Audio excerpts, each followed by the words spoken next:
Jangan hanya berpikir jadi pekerja, tapi berpikirlah menjadi pemilik. Matematikanya, jangan 1 tambah 1 sama dengan 2. 1 tambah 1 sama dengan 11. Baru bisa jadi orang kaya atau orang hebat.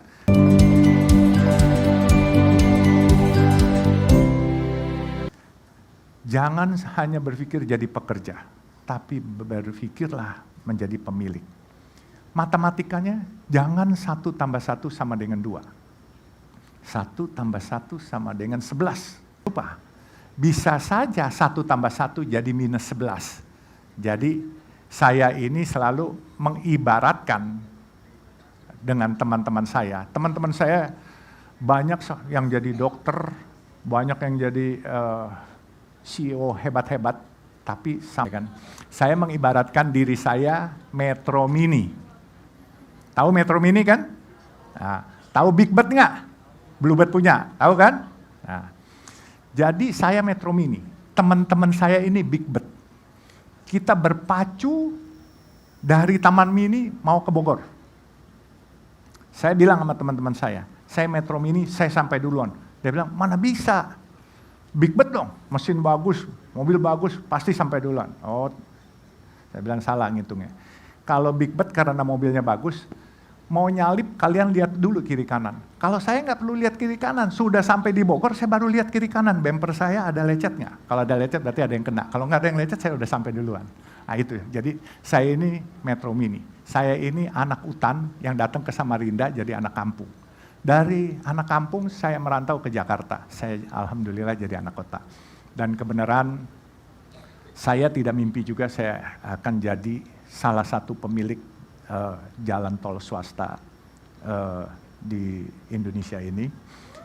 Ya, ini semua gerak Allah, bukan kepintaran saya. Saya baru membriefing anak-anak saya. Putra saya ini Faisal masih bujangan nih, umur 30. Dan saya bilang, kalau memang nggak mau, saya jual.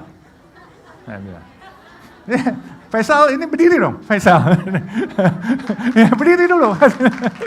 Ya, jadi dia malu-malu dia.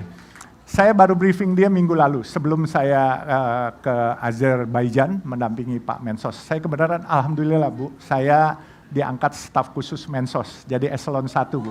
Gitu.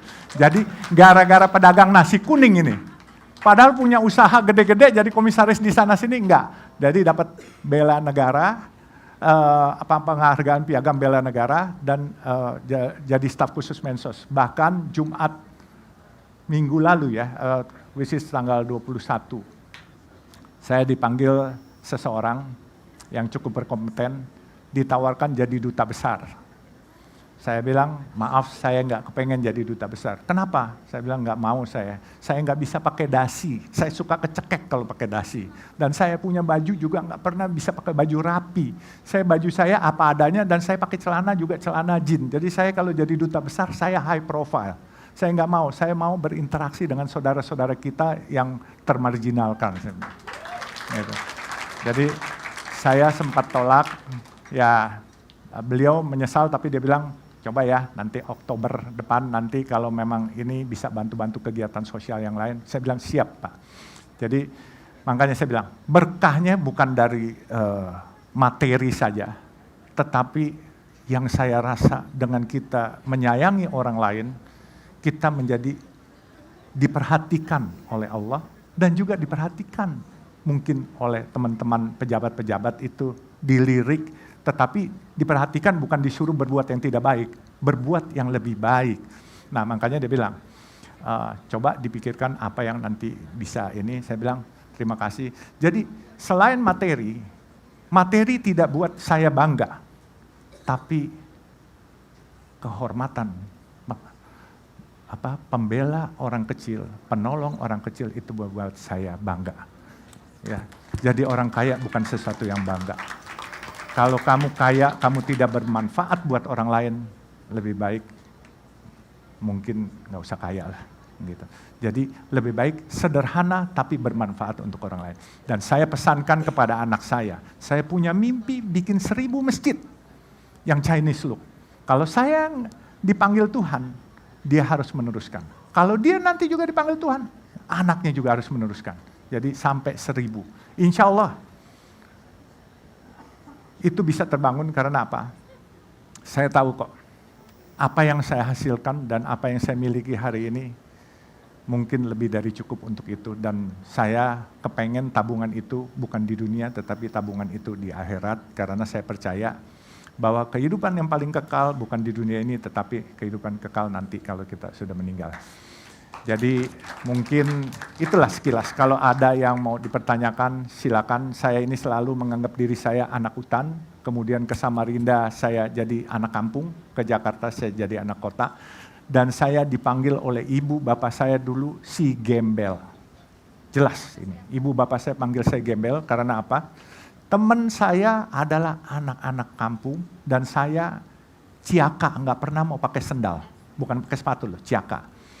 Kalau ibu saya manggil saya tuh suka, si gembel mana, si gembel mana. Tapi saya nggak masalah. Tapi alhamdulillah sekarang saya ini di antara keluarga, ya boleh bilang cukup ya, Tuhan berikan lebih dikit lah daripada saudara-saudara saya yang sekolahnya detailnya banyak. Saya punya ayah punya gelar 4.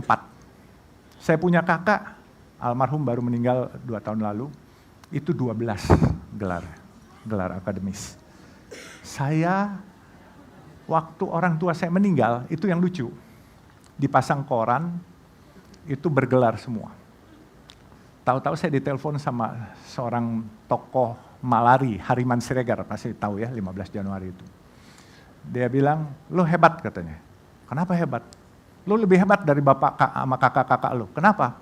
Mereka gelarnya kan banyak tuh katanya. Ada yang 4, ada yang 12. Lo gak usah kecil hati katanya. Kenapa harus kecil hati? Gue gak pernah kecil hati, saya bilang. Gelar lo lebih hebat. Kenapa? Gelar lu dari Tuhan, gelar mereka dari akademis, gelar lu haji katanya. Keren juga, dia menghibur saya tahu. Tapi ya oke lah, apapun juga buat saya suatu kehormatan jauh lebih penting lah. Ya percuma kalau gelarnya haji, tetapi kelakuannya bukan haji gitu kan. Nah, jadi makanya sekali lagi saya bilang, semua ini adanya saya hari ini karena ditolong orang dan ditolong Allah. Semua gerak Allah. Ya, jadi kalau kita mau diperhatikan oleh Allah, jangan pernah di dalam hati kita tidak pernah ada rasa kasihan atau sayang kepada atau peduli kepada orang lain. Karena bukan hanya orang loh, makhluk-makhluk hidup pun juga kita harus peduli.